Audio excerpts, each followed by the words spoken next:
দূরে ঝাঁসি ফোর্টের যে অংশ আপনারা দেখতে পাচ্ছেন সেই স্থান থেকেই রানী লক্ষ্মীবাঈ 1858 সালের মার্চ মাসে এক অন্ধকার রাতে তার 3 বছরের দত্তক পুত্র দামোদর রাওকে নিয়ে তার বিশ্বস্ত ঘোড়া বাদলে চেপে এই দুর্গ ত্যাগ করেন।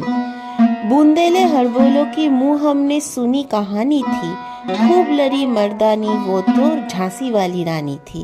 টানা 10 দিন ক্যাপ্টেন হিউ রোজের সেনার সঙ্গে লড়াই করে সেই দিন রাতে রানী পালিয়েছিলেন তার এই লড়াইকে আরো বড় রূপ দেওয়ার জন্য।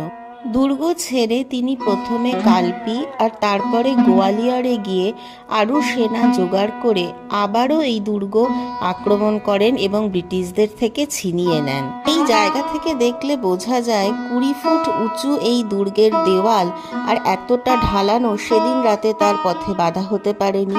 মাত্র 29 বছর বয়সে রানীর এই বীরত্ব আজও আমাদের সাহস দেয়।